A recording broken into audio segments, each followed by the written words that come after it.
Voilà, merci de nous suivre sur nos deux télévisions, Franck Cholawetu TV et lui le profond.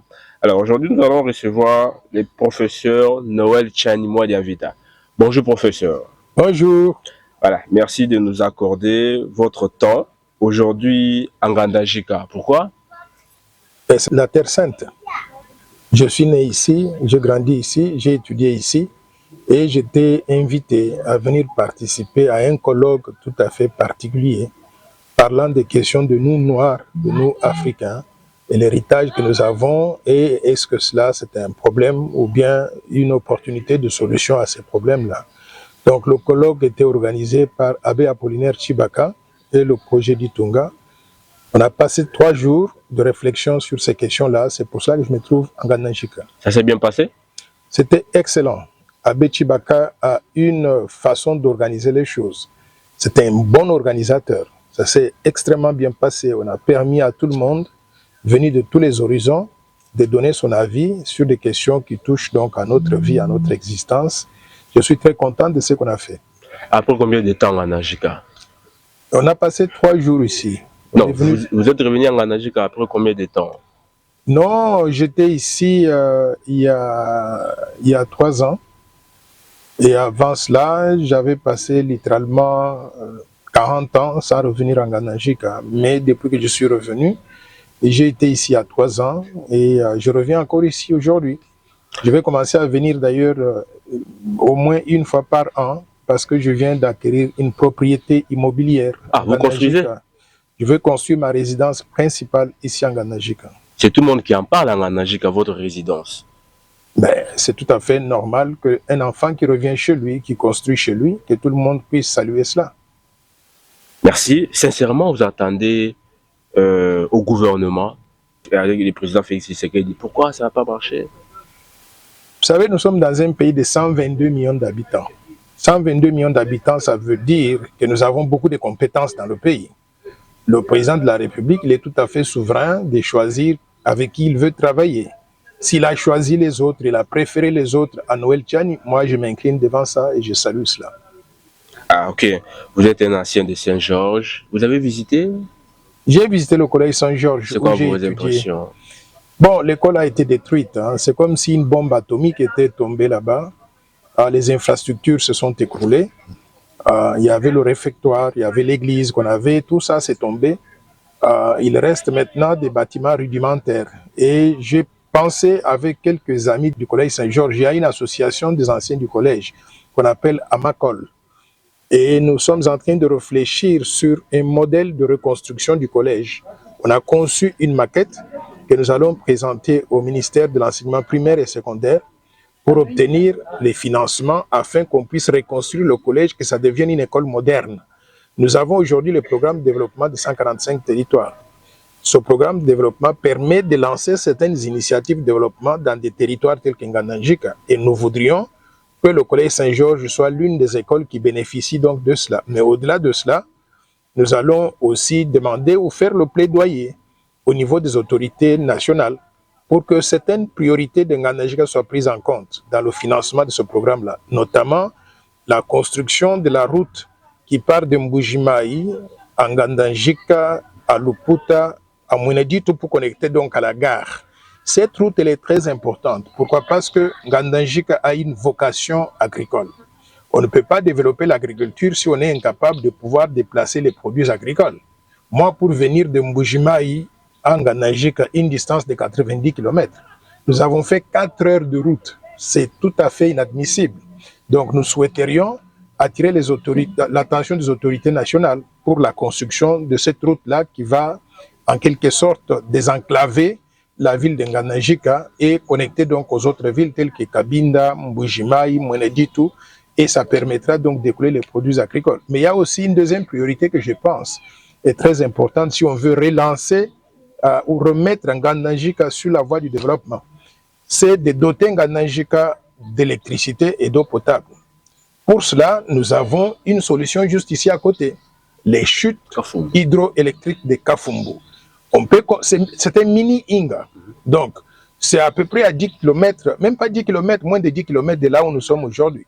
Donc, je souhaiterais que nous puissions mobiliser et le gouvernement et le secteur privé pour arriver à construire les barrages hydroélectriques de Kafumbu qu'on donne l'électricité à Nganajika, Mweneditu, Luputa, à les autres villes avoisinantes, mais également qu'on arrive jusqu'à Katanda. Et si on arrive à faire cela, on pourra construire les cimenteries de Katanda qui vont produire du ciment.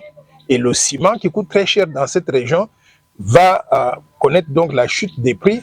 Et la chute des prix voudra dire que le ciment sera accessible donc à tout le monde.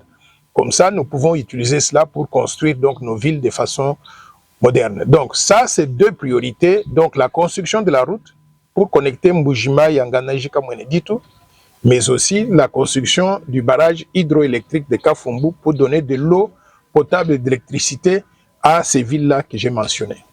Pour vous, c'est quoi l'avenir du Congo? L'avenir du Congo est excellent. Beaucoup de personnes ne réalisent pas le potentiel dont regorge ce pays ici.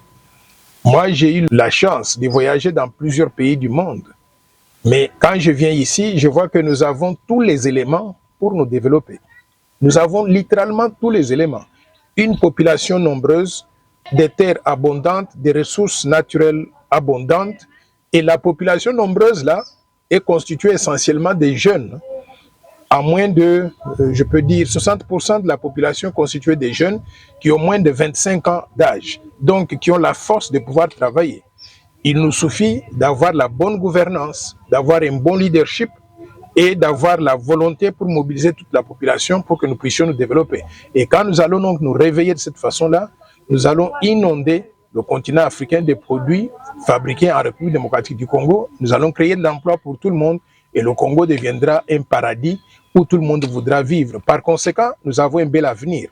Mais nous, Congolais, nous avons besoin de nous organiser mieux que ce que nous faisons aujourd'hui, de combattre la corruption. Moi, je n'ai aucune tolérance à l'égard donc des détourneurs de fonds publics et à l'égard donc des corrompus.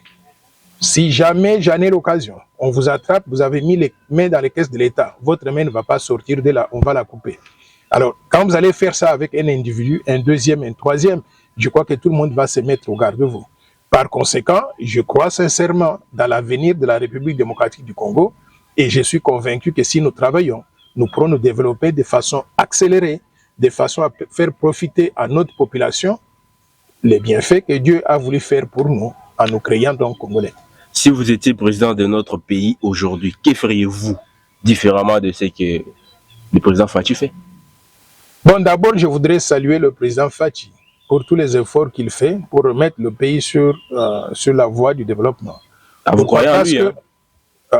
Laissez-moi parler. Pourquoi? Parce que depuis 1960, le Congo a évolué en dents de scie, où on ne voyait pas de vision claire. Regardez juste avant l'arrivée de Fachi. On a eu donc 22 ans de perdus.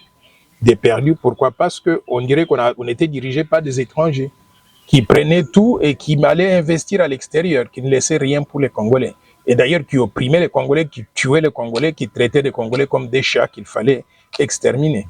Le président Fachi essaye de faire le maximum qu'il fait pour sortir le Congo de cette situation-là, pour qu'on redevienne un pays normal. Bien sûr qu'au passage, il y a des erreurs qui sont commises par-ci, par-là.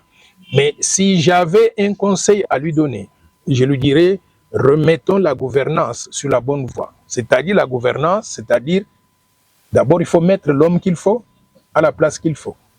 Il ne faut pas du copinage. Du copinage veut dire, vous prenez un ami parce que vous avez grandi avec lui, même s'il n'a pas de qualification, vous le bombardez donc un grand titre et il ne sait pas par où commencer pour faire le travail pour lequel il a été nommé. Il faudra l'homme qu'il faut à la place qu'il faut, sélectionner les gens d'après l'expertise, les compétences, pour qu'il soit à mesure donc d'aider le président à mettre en œuvre donc sa vision. Deux, il nous faudra mettre l'accent sur la bonne gouvernance. Le pays a tout plein de ressources. Moi, je suis même choqué quand j'entends les montants, quand on dit que tel a détourné autant. Mais je me demande parfois, mais est-ce que ces montants-là, ce sont des vrais dollars ou bien ce sont des faux dollars? Quand on dit telle personne a détourné 100 millions de dollars, telle personne a détourné 500 millions de dollars. Donc, c'est des millions ici qu'on détourne en dollars. Si nous pouvons capter toutes ces ressources-là, les mettre dans les caisses de l'État, vous savez quoi la conséquence?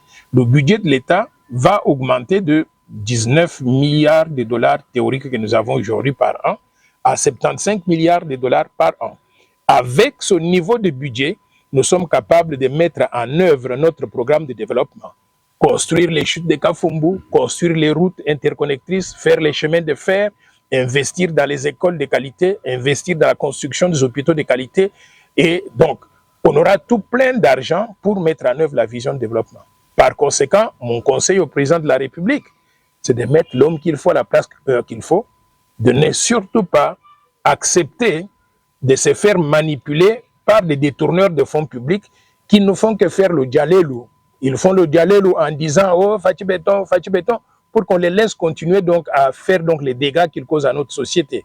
Par conséquent, j'ai dit au président de la République, ayons la politique de tolérance zéro à l'égard de la mauvaise gouvernance, mettons l'homme qu'il faut à la place qu'il faut, restructurons la justice pour que tout le monde soit tenu responsable donc de ses actes et surtout, ayons une politique où toute personne qui commet des infractions, il est jugé conformément donc aux lois de la République. Et quand la justice va marcher et la gouvernance va bien marcher et qu'on aura l'homme qu'il faut à la place qu'il faut, le développement du Congo sera réalisé de façon accélérée.